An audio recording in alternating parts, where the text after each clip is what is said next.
सात भाई और एक बहन की कहानी। दोस्तों, बहुत समय पहले की बात है। किसी गांव में एक परिवार था और उस परिवार में सात भाई अपनी एक बहन के साथ रहते थे। उनके माता पिता नहीं थे। ये सातों भाई उस गांव में अपनी बहन के साथ बड़े प्रेम से रहते थे। सातों भाई जंगल में जाकर जंगली जानवरों का शिकार करते और शिकार करके जब घर लाते थे तो बहन उन जानवरों को काट कर उनके मांस को पकाती थी और सभी मिलकर बड़े प्रेम से भोजन किया करते थे। ऐसे ही दिन गुजर रहे थे। एक दिन सातों भाई जंगल में शिकार करने के लिए निकले थे। शाम होने वाली थी और बहन अपने सातों भाइयों के लिए खाना पका रही थी। जब वो चाकू से हरी सब्जियों को काट रही थी तभी चाकू की तेज धार से एक उंगली कट गई। कटी हुई उंगली से खून बहने लगा। अब बहन सोचने लगी कि यदि उसके भाइयों ने उसकी कटी हुई उंगली देखी तो वो काफी दुखी हो जाएंगे।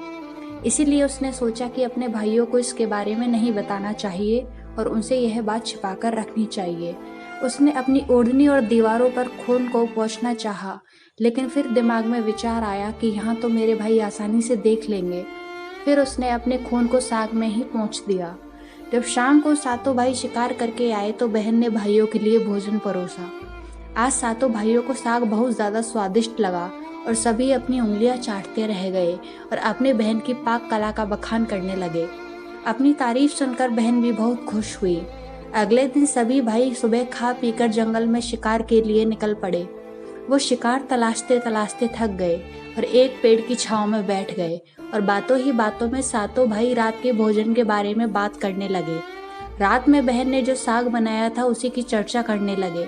सभी कहने लगे कि इतना स्वादिष्ट साग उन्होंने कभी नहीं खाया। सातों भाइयों ने विचार किया कि आज इसके बारे में अपनी बहन से जरूर पूछेंगे और जानकर रहेंगे कि साग में उसने ऐसा क्या मिलाया कि साग इतना स्वादिष्ट बन गया। जब सभी भाई घर आए तो अपनी बहन के खाने की तारीफ करने लगे। बहन बड़ी खुश हुई। तब सातों भाइयों में सबसे बड़े भाई ने अपनी बहन से पूछा कि कल तुमने साग में ऐसा क्या मिला दिया था कि साग इतना स्वादिष्ट बन गया। बहन ने बहाना बना दिया जिससे उनको सच्चाई ना पता चल सके। तब बड़े भाई ने बहन को अपनी सौगंध देते हुए कहा कि बहन मुझे सच सच बताओ। तब बहन ने सब कुछ सच सच बता दिया और कहने लगी कि साग में मैंने अपना थोड़ा सा खून मिला दिया था क्योंकि चाकू से मेरी उंगली कट गई थी। उसके बाद सभी सातों भाई भोजन करके सोने के लिए चले गए। तभी सातों भाइयों में से सबसे बड़े भाई ने कहा कि खून की चंद बूंदें मिलाने से साग इतना स्वादिष्ट बन गया तो बहन का मांस कितना स्वादिष्ट होगा। सभी भाइयों ने अपने बड़े भाई की हाँ में हाँ मिलाई और अगले दिन भोजन करके सभी भाई शिकार के लिए निकल पड़े। सातों भाइयों ने अपनी बहन को जान से मारने का प्लान बना लिया था और कहा कि उसको मारकर उसका मांस पकाकर खाएंगे। लेकिन यह बात सातों में से सबसे छोटे भाई को पसंद न आई। वह अपनी बहन को बचाने के लिए बहुत बेचैन था। वह इसका खुलकर विरोध नहीं कर सकता था क्योंकि 6 भाई एक तरफ थे और वो अकेला था। शिकार करने के बाद सभी भाइयों ने एक टीले पर बांस के पट्टों का बना एक चबूतरा बनाया जिसे चांग कहते हैं। उनकी योजना ये थी कि बहन को पहला फुसलाकर यहाँ पर लाएंगे और तीर मारकर अपनी बहन की हत्या कर देंगे और उसका स्वादिष्ट मांस खाएंगे। अगले दिन बड़े भाई ने अपनी बहन से कहा कि बहन, अब तुम विवाह योग्य हो चुकी हो और हमने तुम्हारे लिए एक योग्य वर की तलाश की है, अतः तुम सज सवर कर हमारे साथ चलो। बहन अपने भाई की बात सुनकर बड़ी खुश हुई और तैयार हो गई। चलते चलते जब बहन थक गई और तब वह अपने बड़े भाई से कहने लगी कि भाई और कितना दूर चलना होगा। तब बड़े भाई ने कहा कि बहन, अब थोड़ी ही दूर वो जो टीले के ऊपर चांग दिख रहा है वहीं पर जाना है। टीले पर पहुंचकर बड़े भाई ने अपने छोटे भाइयों से कहा कि इसे रस्सी से बांस के खंबे के सहारे बांध दो। सभी भाई मिलकर अपनी बहन को रस्सी से बांधने लगे। बहन बहुत असहाय थी और अपने सभी भाइयों को हत्यारे की नजर से देख रही थी और वह ईश्वर से कहने लगी कि हे भगवान, ये मेरे सभी भाई मेरे खून के प्यासे हैं। ऐसा कोई भाई नहीं है जिसके दिल में मेरे प्रति सराहना हो। ये सुनकर सभी से छोटे भाई का मन द्रवित हो गया, लेकिन वो बेचारा अकेला कर भी क्या सकता था। वह मजबूर था क्योंकि 6 भाई बहन को मारने के पक्ष में थे।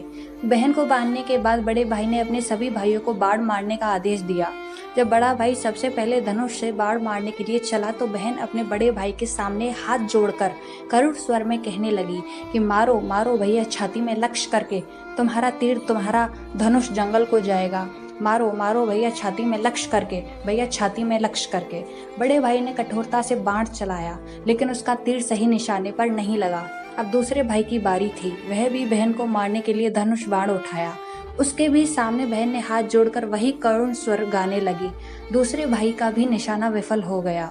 इसी तरह से 6 भाइयों ने अपनी बहन को तीर से मारने की कोशिश की, लेकिन सभी विफल रहे।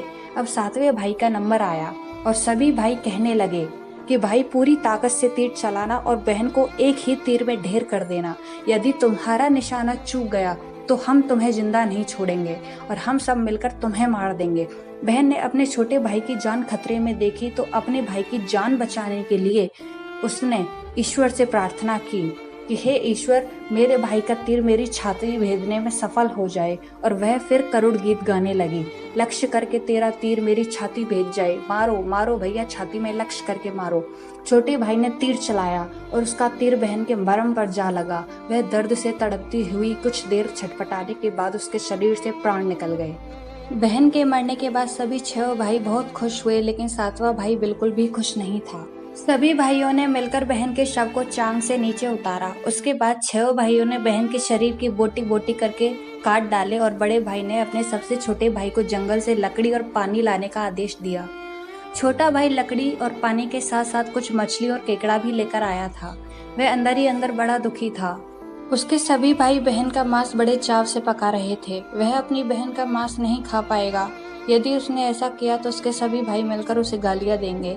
उसने मांस पकाते समय चुपके से केकड़े का मांस आग में डाल दिया और अपने खाने का जुगाड़ कर लिया। चावल और मांस तैयार हो गया था। जमीन पर केले के पत्ते बिछाकर उसमें सबके लिए खाना परोसा गया। छोटे भाई ने बैठने से पहले अपने स्थान पर एक छोटा सा गड्ढा खोद लिया था।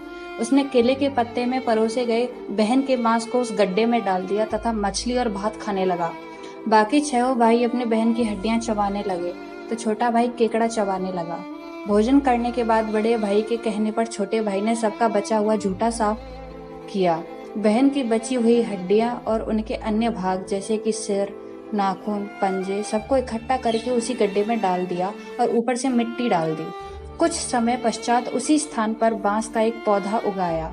धीरे धीरे उस स्थान पर बांसों का एक झुरमुट बन गया।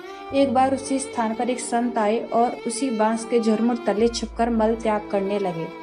उसी समय आकाशवाणी हुई कि संत दुर्गंध आ रही है, संत दुर्गंध आ रही है। बार बार यही आकाशवाणी हो रही थी तो संत ने झटपट उस स्थान को साफ कर दिया और उन्होंने झुरमुट में से एक बांस काट लिया और उसकी बांसुरी बना ली और उस बांसुरी को बजाकर लोगों के घर भिक्षा मांगने जाया करते थे और बदले में बहुत सारा उपदेश देते थे। एक दिन की बात है कि संत उसी गांव में उसी बड़े भाई के द्वार पर पहुंच गए और 6 भाइयों का विवाह हो चुका था तब तक, और 7वें भाई का विवाह नहीं हुआ था। वो अकेला और अलग रहता था।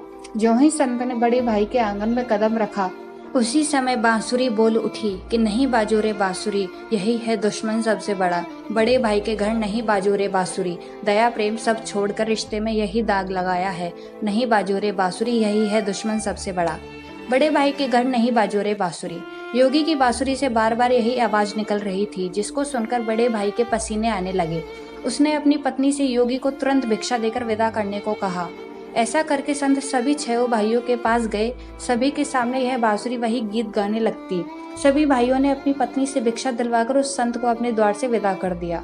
उसके बाद संत सबसे छोटे भाई के द्वार पर पहुंचते हैं। वह अकेला रहता था और सबसे अलग हो गया था।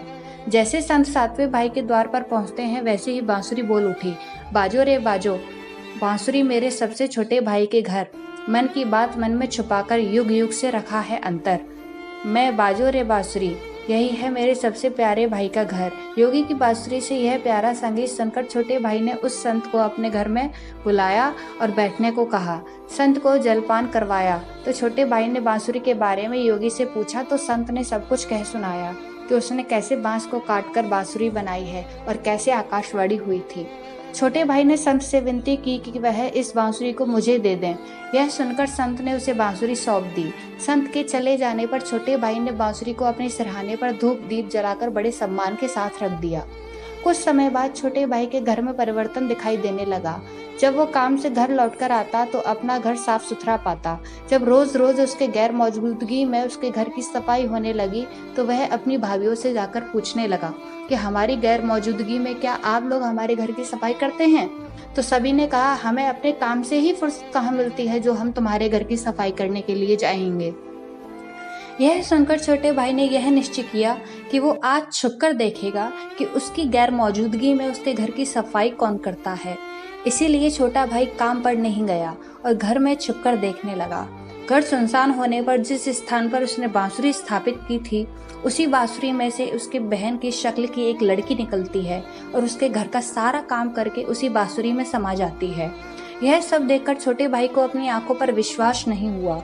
उसके बाद उसने यह बात अपनी बड़ी भाभी को बताई तो बड़ी भाभी ने अपने छोटे देवर को समझाया कि जैसे ही लड़की बांसुरी से बाहर निकले तुम उस बांसुरी को आग के हवाले कर देना।